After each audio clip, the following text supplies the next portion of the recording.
glorioso día que Jesús me vino a buscar, te vino a buscar cuando no creíamos, cuando estábamos muertos en nuestros delitos, en nuestros pecados, pero por su pura gracia Él vino a buscarnos, vino a hablarnos, vino a decirnos cómo nos amaba, cómo nos ama. Recordando ese glorioso día y su gracia, cantamos esta canción.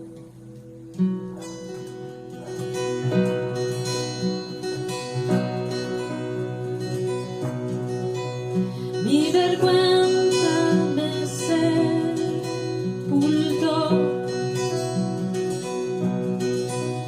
Yo buscaba un Salvador, mas tu perdón me liberó. Muerto estaba en mi interior, me escondía de ti, mi Señor, pues tu perdón me liberó. Tu voz me habló y a la muerte venció.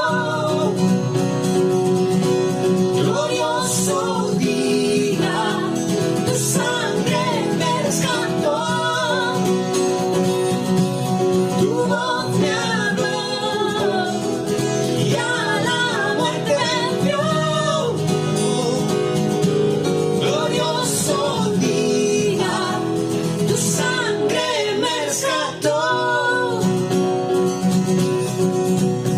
Ahora libre soy en tu amor, es tu gracia la que me salvó. Mas tu perdón a mí me liberó. Tu voz me habló y a la muerte venció. Glorioso día, tu sangre me rescató. Tu voz me habló y a la muerte venció. Glorioso día, tu sangre me rescató.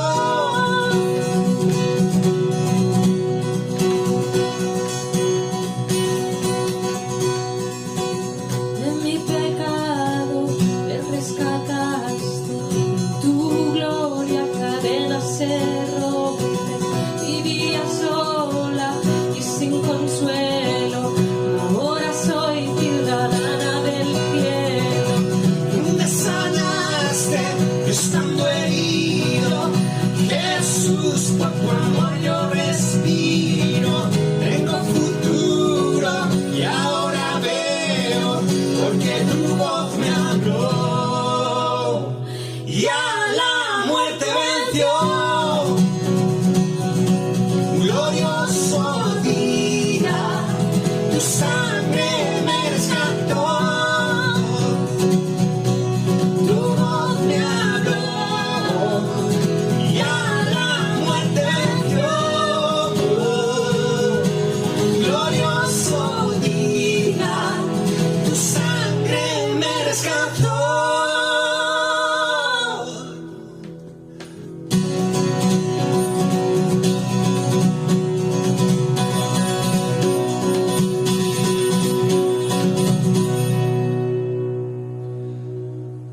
Mucha gente dice que todo tiene solución menos la muerte.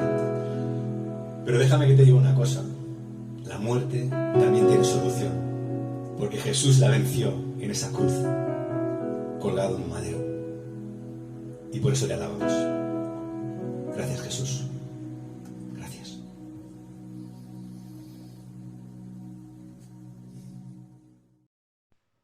Hola, ¿qué tal? Buenas tardes. Qué bien, qué contento poder compartir un domingo más lo que Dios ha puesto en mi corazón y también alegre porque creo que esta será de las últimas veces que comparta de esta manera, espero, de esta manera virtual con cada uno de vosotros. Bueno, espero que estéis todos bien y recordad, pues si alguno no lo sabe, que el día 18, Dios mediante, y si todo va bien y no hay ningún cambio radical, nos volveremos a congregar físicamente. Y bueno, pues estamos entusiasmados, estamos pegando ya los últimos retoques en cuanto a las obras en los locales de nuestra iglesia. Y bueno, esperamos entusiasmados esa fecha. Así que espero que la expectativa vaya increciendo estos días y podamos tener ese primer culto después de más de un año, tener un culto fantástico y bueno, esperando también a que Dios nos sorprenda una vez más, ¿no? Bueno, quisiera compartir con vosotros una palabra que me- y sé que el Espíritu Santo se va a encargar de esto, ¿no? Que me gustaría que no se malinterprete porque mm, de alguna manera voy a hablar de política, pero no voy a hablar de colores políticos ni de lo que pienso de la política. De hecho, debo confesaros que estoy muy decepcionado con la política y, y muy decepcionado con los políticos, al menos aquí en España, ¿no? La verdad y creo que la gente que estamos en la calle, la gente que vamos a votar, que al final terminamos eligiendo a la gente que nos representa y que nos gobierna, eh, podemos ser más o menos objetivos por ver el asunto desde fuera, ¿no? No desde un congreso o desde un senado. Y, y sí que es verdad que mm, cada vez noto menos vocación en los políticos, ¿no? Y más interés, pues,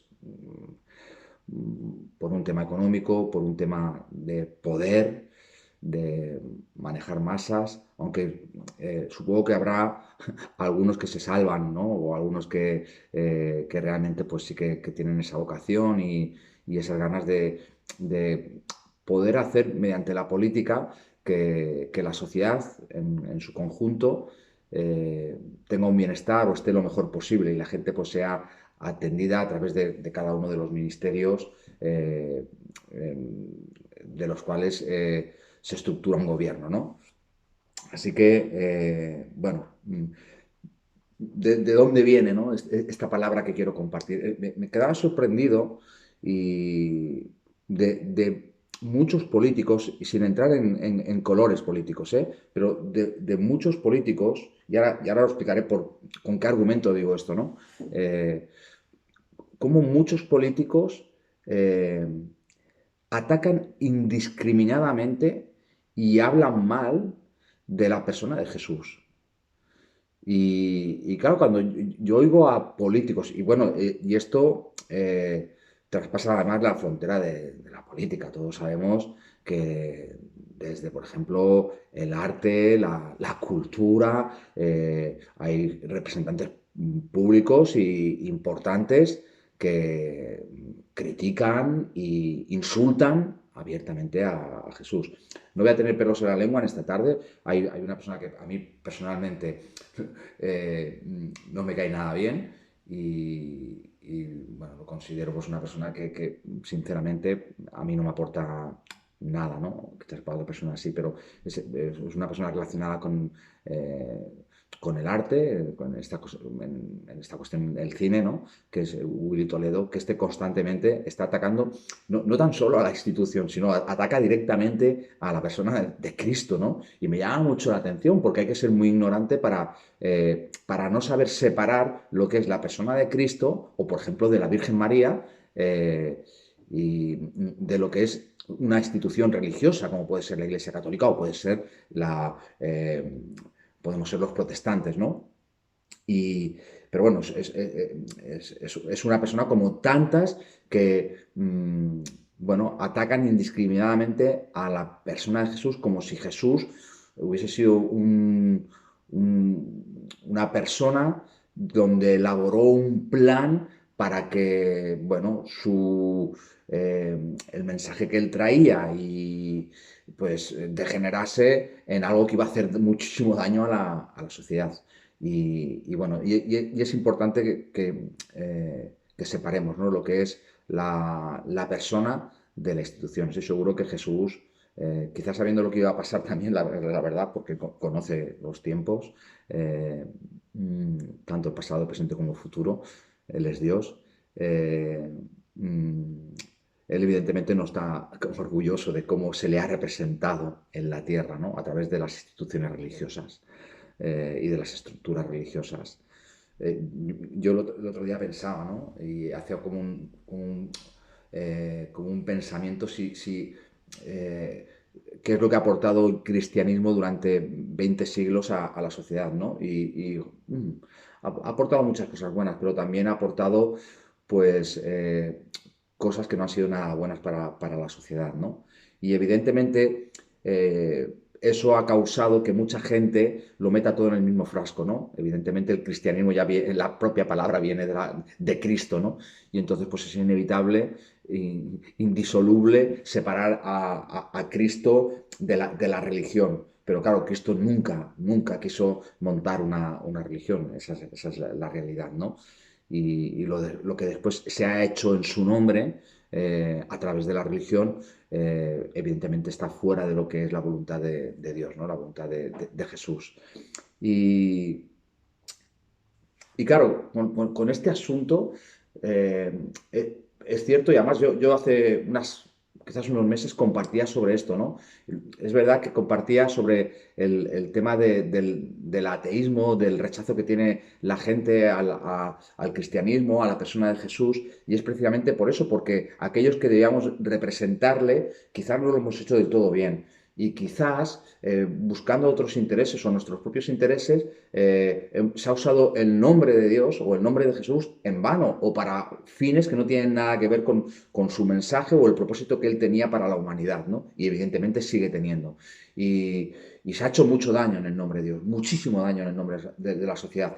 Y las instituciones, vuelvo a repetirlo, religiosas, se han aprovechado muchísimo de la sociedad, de la ignorancia de la sociedad y a través de esa ignorancia del dinero de la sociedad para montar un monopolio que no tiene nada que ver con el verdadero cristianismo, ¿no?, con aquello que empezó hace más de 20 siglos, ¿no? Bueno, pues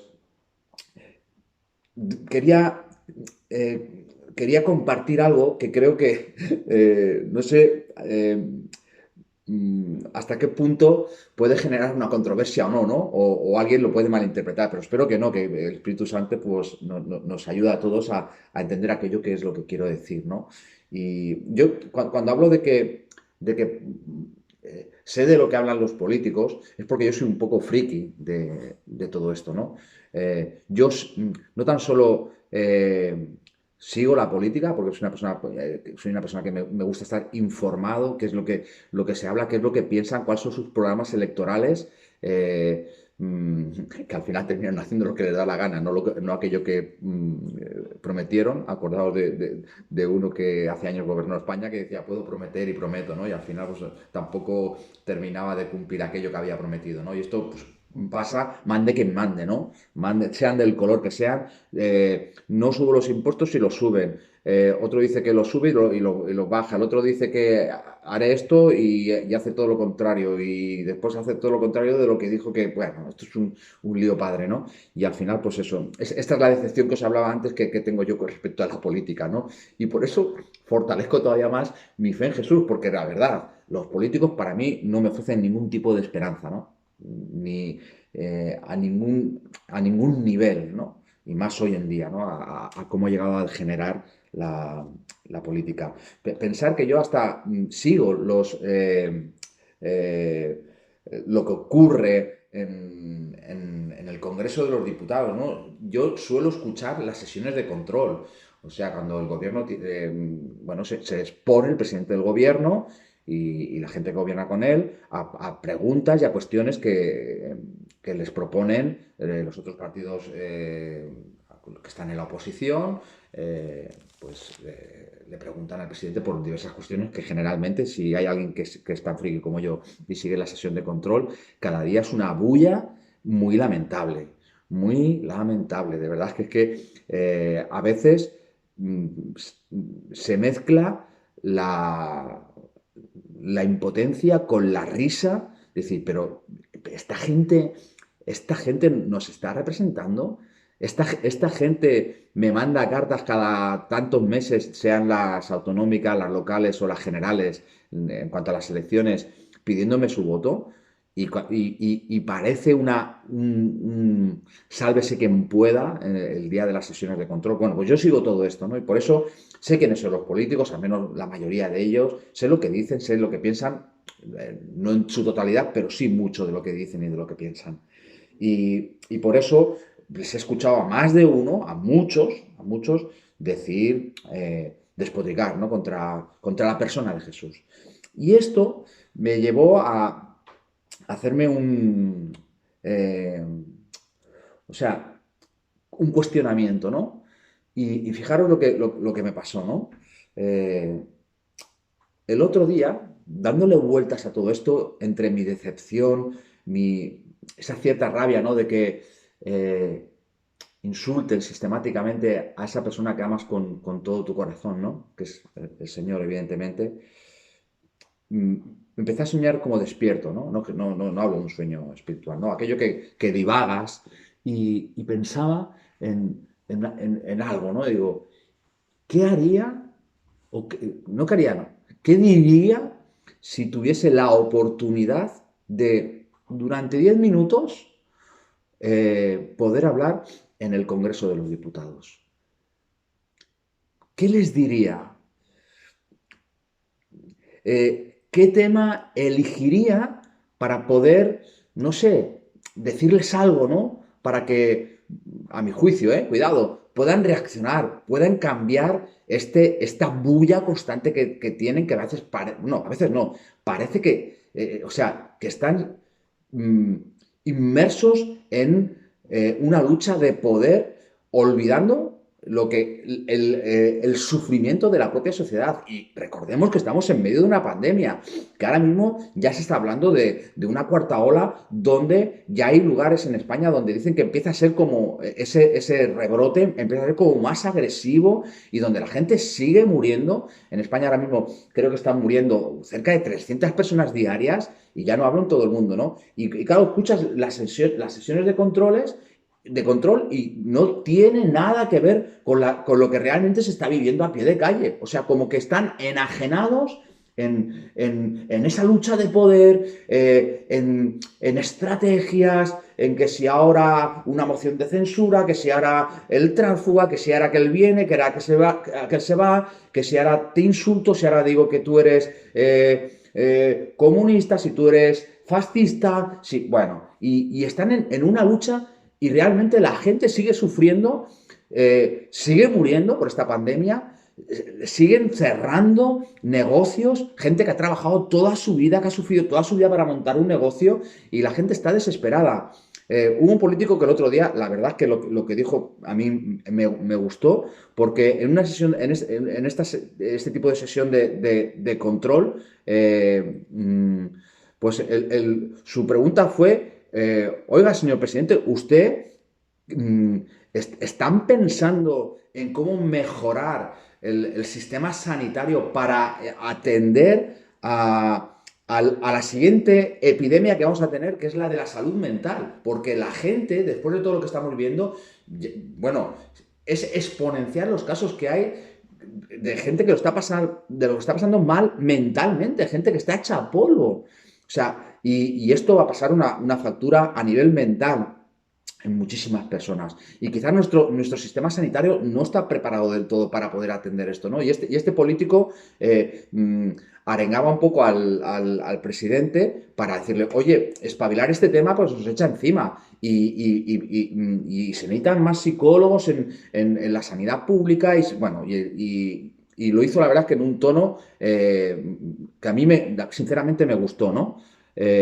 Y fíjate, cuando él estaba proponiendo esto, que sí que tiene que ver con la necesidad social, lo que se ve a pie de calle, hubo otro político por ahí, de otro partido, que justo cuando termina de exponer eso y y animar al gobierno a que haga algo por anticipándose a esto que nos va a venir ahora, salta uno y dice, pues vete al médico, ¿no? En un tono despectivo. Por eso digo, qué pena de políticos, o sea, qué vergüenza, ¿no? La verdad, esa es la palabra. Yo me siento avergonzado del nivel político que hay ahora mismo en España, ¿no? No siempre ha sido así, la verdad, no siempre ha sido así. Pero es una lástima que se haya llegado a este punto, ¿no? Y claro, mi pregunta era, si yo tuviese 10 minutos para poder decir algo, ¿qué tema elegiría? ¿En qué tono sería mi discurso? ¿Cómo aprovecharía esos 10 minutos, ¿no? Y estaba ahí dándole vueltas a la cabeza, ¿no? Y de repente me vino lo más obvio, ¿no? No es de qué hablaría, ¿no? El tema no es de qué hablaría, el tema es de quién hablaría, ¿no? Y, y evidentemente, ¿de qué voy a hablar? ¿De qué me voy a hablar? De mí, porque ponerme yo como ejemplo no tiene ningún sentido. Eh, Solo podía hablar de una persona que es realmente la que ofrece una esperanza viva y real a las personas, a pie de calle, viviendo la realidad de la necesidad social y no de una manera mística o teórica, sino real, como yo he dicho. Evidentemente que eso se traduce a través de la verdadera iglesia de Jesucristo, ¿no? Los verdaderos discípulos, aquellos que aman incondicionalmente al Señor, ¿no? Pero ¿de quién hablaría? Hablaría de Jesús, hablaría de Él. Y la verdad es que me preguntaba, ¿no? Así un poco fantaseando. Y creo que y esto es lo que quiero que no malinterpretéis, ¿no? Si Jesús se tuviese que presentar a presidente del gobierno, ¿cuál sería? Si Jesús tuviese un partido y él fuese el candidato, ¿cuál sería eh, su proyecto electoral? Mm, ¿Cuál sería su acción en cuanto a sus propuestas, ¿no? Para la sociedad, para que la gente le vote, ¿no? Evidentemente, eso lo tenemos. Hoy en día lo tenemos y lo tenemos aquí, ¿no? Aquí está su proyecto, aquí está su misión, aquí está su mensaje y aquí están sus hechos. Y claro, no sé si sabéis cómo funciona un poco la política, pero hay diferentes... la política en sí se divide en políticas, por decirlo así, ¿no? Y lo quiero explicar de una manera muy sencilla para que todo el mundo me entienda, ¿no? Está las políticas que tienen que ver con la economía, las políticas sociales, las que tienen que ver con la justicia, igualdad, educación, exteriores, agricultura y pesca, consumo, defensa, cultura y deportes, y sigue y sigue y sigue, hasta una lista, hoy en día creo que son de 23 de 23 políticas que al final, cuando tienen que ser activadas o son llevadas a la sociedad, son llevadas a través del ministerio pertinente, ¿no? El Ministerio de Economía, el Ministerio de Hacienda, el Ministerio de Justicia, el de Agricultura, el de Defensa, el que sea, ¿no? Entonces, ¿cuál sería en todos estos aspectos la propuesta de Jesús o el proyecto de Jesús en base a lo que he dicho antes, ¿no? A lo que dice la palabra, a lo que explica de su vida, a sus propios hechos y a su propio mensaje, ¿no? Y claro, es súper interesante, ¿no? Mira, lo primero que en este discurso diría, recordad que evidentemente no puedo abarcar los 23 ministerios o las 23 acciones que se ejecutan hacia la sociedad, ¿no? A través de los ministerios, pero sí que pasaré muy rápidamente por encima de algunas, ¿no? Y para dar una pincelada de que realmente Jesús tocó todos estos aspectos. Estos 23 ministerios que hoy funcionan, aquí por ejemplo en España, no en todos los países funcionan igual, ni son los mismos ministerios, pero de estos 23 ministerios se habla en los evangelios. Y Jesús trata cada uno de ellos. No sé si alguna vez te habías parado a observar esto, pero esto es así. Y es muy curioso. Y lo primero que quiero decir, mira, hoy salía un dato muy interesante, ¿no? Y no quiero hacer sangre con esto, ¿no? Pero hoy salía, sabéis que los que están en el Congreso, los diputados y los que gobiernan, tienen que, no sé si es cada año o cada tanto, tienen que dar cuentas del patrimonio que tienen, ¿no? Y hoy salía gente, pues, bueno, pues, con sus patrimonios, ¿no? Algunos me han sorprendido porque pensaba que tenían más patrimonio, ¿no?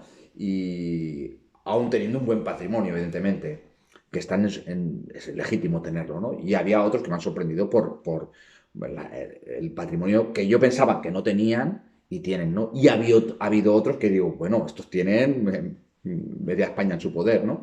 Pero bueno, he dicho que no voy a hacer sangre de este asunto. Fijaros ya la diferencia con Jesús. Jesús jamás usó su poderosa influencia que hoy, después de 2000 años, 2000 y pico de años, sigue siendo la influencia más poderosa que hay en el mundo, la influencia de la persona y el mensaje de Jesús. Jamás él, como líder, como candidato, jamás aprovechó ese lugar para enriquecerse, para tener patrimonio, para tener posesiones. Jamás. Fue todo lo contrario. Hay un momento en la vida de Jesús, en el ministerio de Jesús, donde alguien se le acerca. Él está rodeado de muchísima gente, de una gran multitud. Y alguien se le acerca y fijaros la pregunta que le hace. Y me llama mucho la atención, ¿no? Porque aquí se ve claramente las intenciones, o al menos la forma de vivir de Jesús, ¿no? Y está en Mateo capítulo 8, versículo 20, ¿no? Y dice, viéndose Jesús rodeado de mucha gente, esto pasó con mucha gente alrededor, se mandó pasar al otro lado. Y vino un escriba y le dijo, Maestro, te seguiré a donde quiera que vayas. Jesús le dijo, las zorras tienen guaridas, tienen casa, y las aves del cielo, nidos. Mas el Hijo del Hombre, o sea, Jesús, el mismo, no tiene donde recostar su cabeza. Jesús nunca tuvo su propiedad privada. Jesús nunca tuvo su fondo de inversión. Jesús nunca tuvo su cuenta a plazo fijo. Jesús vivía día a día. Y un día dormía en el desierto, un día dormía junto a los olivos, un día dormía en casa de la suegra de Pedro, un día pasaba por la casa de su madre y comía, o otro día comía en casa de un fariseo, otro día comía en casa de un publicano, otro día comía entre los pobres. O sea, Jesús ni tan siquiera estaba preocupado de lo que tenía que comer. Y de hecho eso está reflejado cuando habla del afán y la ansiedad. Cuando dice, pero no os afanéis por lo que habéis de comer o vestir, porque Dios se encarga de todas esas cosas. Buscad primeramente el reino de Dios y su justicia, y todas esas cosas os serán añadidas. Y, o sea, Dios tiene contados hasta los pelos de nuestra cabeza. ¿Cómo si se preocupa a Dios de vestir las flores del campo, no nos va a dar a nosotros el vestir? Entonces, Jesús no estaba obsesionado con todo este tipo de cosas. Jesús estaba obsesionado, por llamarlo así, con estar al lado de la gente necesitada, de la gente que sufría, la gente que lo estaba pasando mal. Mira, constantemente esta idea de Jesús, esta vida de Jesús que le llevaba a estar constantemente implicado en la vida de los demás, sobre todo de la gente más hecha polvo. Fijaros qué diferencia, ¿no? Hoy un político, o sea, si yo quisiese hablar con un político de esta envergadura que está en el Congreso de los Diputados, que para mí es inaccesible. Es inaccesible. Fíjate, no era... o sea, en este caso yo tendría que hacer algo para acercarme al político. o al líder al que sea.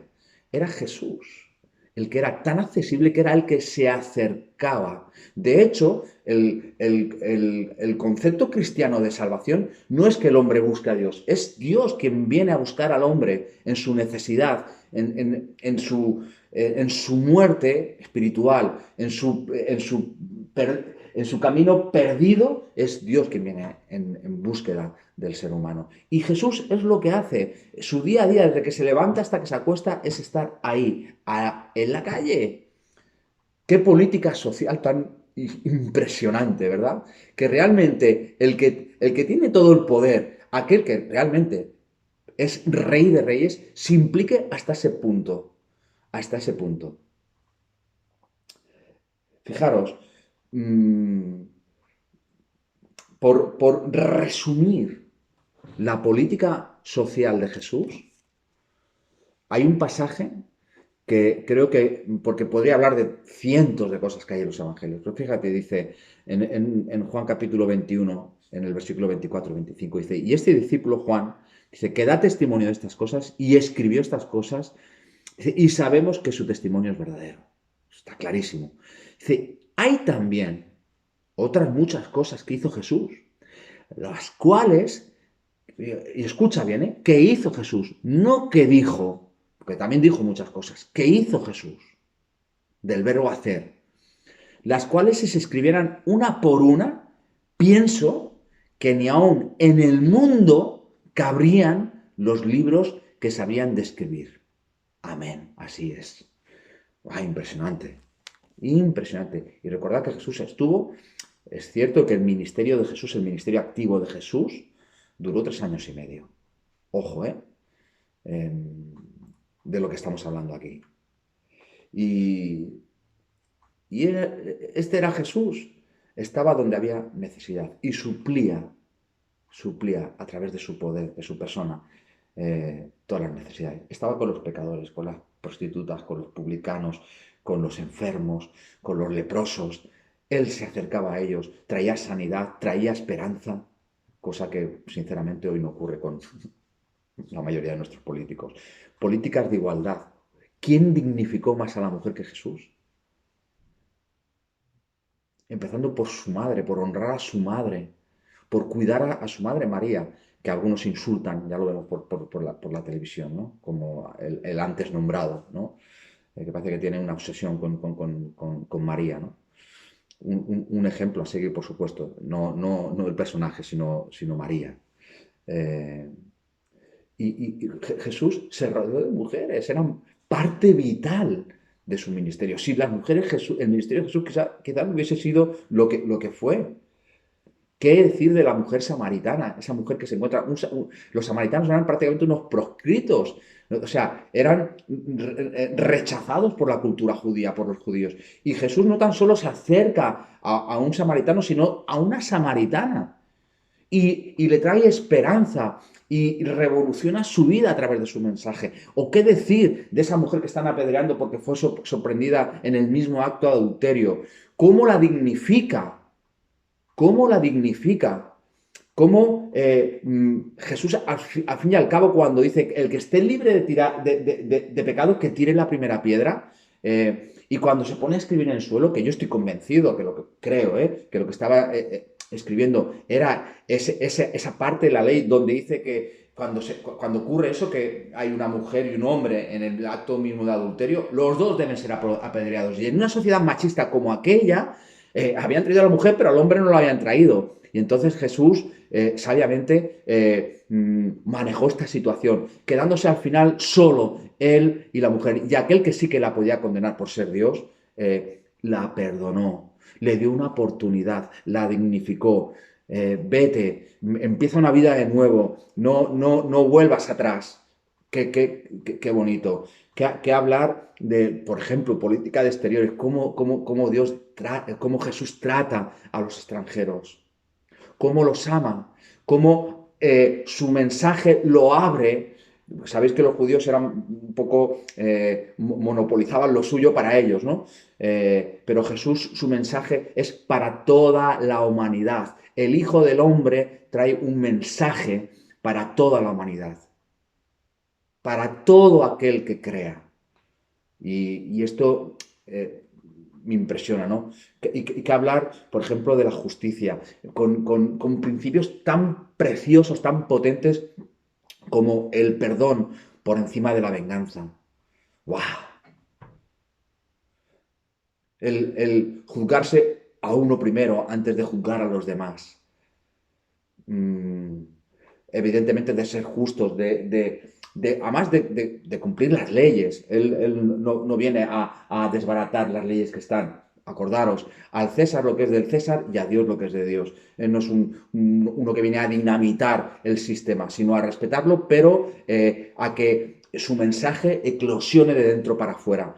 Que hablar de la educación. Jesús constantemente enseña con un mensaje didáctico que llega al corazón, no de los intelectuales o de ciertas castas o de cierta gente muy escogida. No, su mensaje, fijaros, va dirigido hasta a los niños. Los niños pueden entender los secretos del reino de los cielos. Y fíjate, hablando de los niños, que tiene que ver mucho con la educación, dejar que los niños se acerquen a mí y no se lo impidáis. Y podrías dar 1000 argumentos sobre la educación. Y qué decir, por ejemplo, el Ministerio de Defensa, ¿no? Claro, podría decir tantas cosas sobre esto, pero